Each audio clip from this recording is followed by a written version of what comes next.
With the MLB playoffs on the horizon, rosters have expanded, and Rob Thomson and the Phillies are putting the finishing touches on what they hope is a team that has World Series aspirations. In addition to the prized addition of free agent Walker Buehler, a familiar face is returning to this Phillies team for this final stretch, with Garrett Stubbs joining the Major League team. That's right, he has sat in the minor leagues from start to finish the season, done his job playing with the young guys, and he's ready to step back to the majors. Now, I will preface this right here. It does blow my mind how fired up a lot of people get over the backup catcher conversation here, but I do want to bring Garrett Stubbs into it and get right to the topic of conversation. So the latest roster move that we do have to break down is that the Phillies announced that prior to today's game against the Milwaukee Brewers, the Phillies were called catcher Garrett Stubbs from Lehigh Valley of AAA. Additionally, left-handed pitcher Tim Mayza reported the club expanding the roster to 28. Mayza will wear number 54. And I will note real quick, Mayza, don't know a ton about to this point, looked very effective in his inning that he did pitch today. One of the better victories of the entire season for the Phillies against the Brewers today.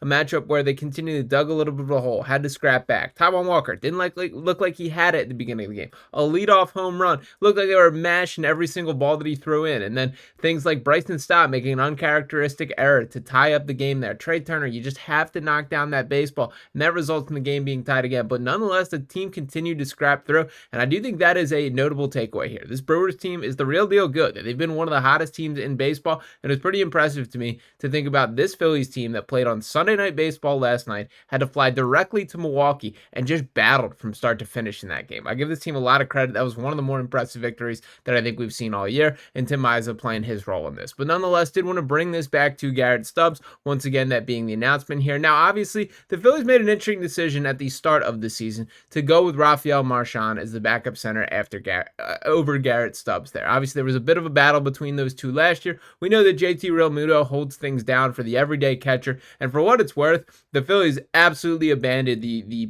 thought process or belief that they were going to give JT more rest this year. The dude has played a ton and earned every single opportunity that he has brought to the table. On the season for JT Realmuto, 11 home runs, 47 RBIs, 29 walks, 114 hits across his 429 at-bats there. He has struck out 110 times, and he is 34 years old, but JT went on a really nice heater over these past couple weeks. It's kind of cooled down of late, but he was an unbelievable right-handed bat. I do think that the best catcher in baseball label has been dropped from his name, that there are guys that have surpassed him to an extent, but when speaking about the Phillies catcher outlook, it does not get much better than what JT Realmuto is bringing to the table. He's tough as nails. He does an excellent job in his handling of the pitching staff here. He does all the characteristics that you can't really quantify from a catcher perspective, and still delivering at a pretty high level here. And this also brings forth the conversation, what do you do for next year? Because the guy down the pipeline, or the projected future catcher of this Phillies franchise, is no longer a member of the Phillies franchise. He was a part of the trade deadline sent out in return, or to bring back Johan Duran here. That was Eduardo Tait. Now, my quick interjection and stick up for the Phillies organization here. For starters, the kid was 16 years old. It's not like this was a dude pressing to be here and be ready by next season. And the other part of it is there's a lot of speculation that he may not even end up being a catcher here, that he's going to be known for one of his bat at the plate, more of like a hitter prospect than an actual behind the plate kind of guy. And I think realistically, when you look around Major League Baseball at this point in the game, that's pretty much what a catcher is at this stage. It is a guy that's a defense first dude. There's not a lot of power hitting catchers. It feels like kind of a dying breed. And JT, even with his 11 home runs and a down season by his sky high standards that we've kind of leaned on in the past here, he's been one of the better producing players at the position there. And I do think that's more of an indictment on the catcher position than anything else. But nonetheless, to shift this back to Garrett Stubbs, I do bring this up to say there is an interesting conversation to be had about the catcher of the future. The Phillies, to their credit, have allowed Rafael Marchan to play through his mistakes here. And on the season for Marchan, not a ton of opportunities that he had received. The 26-year-old has had just 86 at-bats, just 16 hits across that stretch there. A 278 on-base percentage, has 1 home run, 9 RBIs, and 10 walks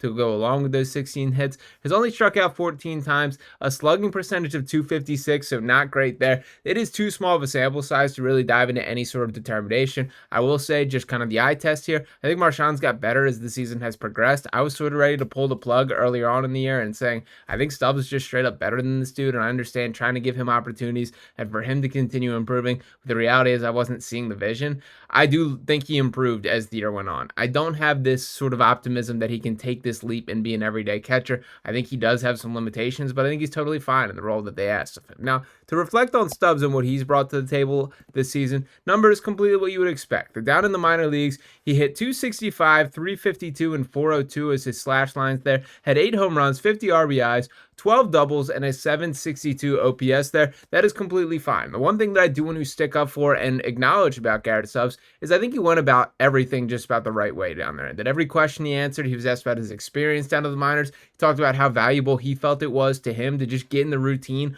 of playing more consistently, getting more at-bats on a regular basis, and sort of finding his form. Also played a huge role dealing with the pitching staff, and I do think it is very valuable for the Andrew Painters of the world, and Andrew Painter being the number one beneficiary here of this is not just a catcher prospect who is going along with the ride with you. This is a guy who's been there, done that, has some experience, and can speak on the pathway. Now, obviously, Garrett Stubbs and Andrew Painter, a slightly different career trajectory for what the expectations are for each of those guys, but I think having him as sort of the voice of the locker room was very valuable. And when I talk about going about things the right way, it's little interactions like this from Garrett Stubbs, throwing on the story, 96-degree Fahrenheit, 6-hour bus ride, and no AC. As they say, if you don't like it, play better. And I do love that there. I'm also blown away that this just came across my desk this week here, but he seemingly created a tradition within the Iron Pigs clubhouse there, that after every victory the team did have, they picked one pitcher MVP, one player MVP, and had like a beer chug race, it appears, something like that in the locker room, and kept tabs for who had the lead on that.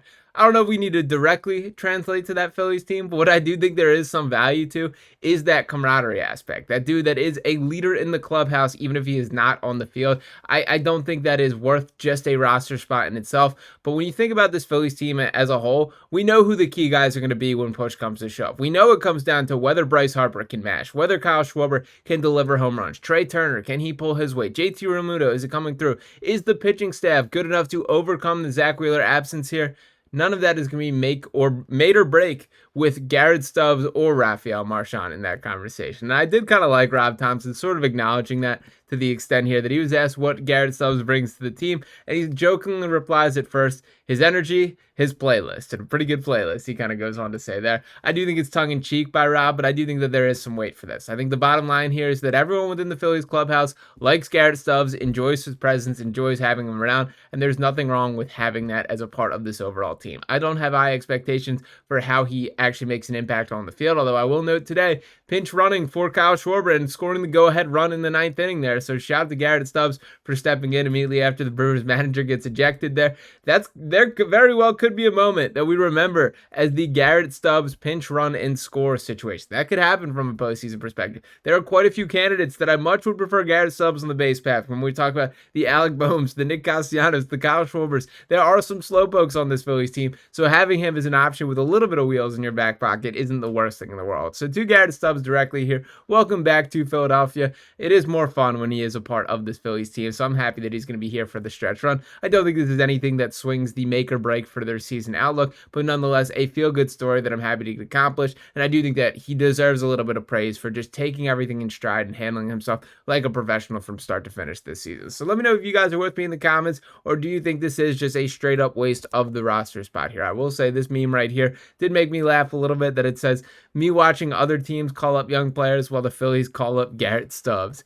And while I do think that there does need to be a more concrete game plan for the Justin Crawfords of the world, primarily here, the Andrew Painters of the world, that you can go down the list of prospects. Those are really the two. Crawford specifically is the guy that it's like, I can't believe we're going to go this entire season and probably never see him in a Phillies uniform here, especially with Bader playing at a high level, Kepler finding a little bit of legs there. Marsh has been absolutely tearing the cover off the baseball. There really is not room for him. But the outfield is a problem for so much of the season, and we never even looked into, could he be the solution to that? But nonetheless, that is a problem for another day. Right now, the focus is on winning a World Series. That is all dependent on what happens for the remainder of the season and the playoffs. So we're going to be grinding through things right here on Phillies Digest. Appreciate you guys tuning in this video here. Drop any thoughts that you have below. If you have not already, make sure you're smashing a like on this video here, a subscribe to the channel. I'll be back talking with you next time. Peace.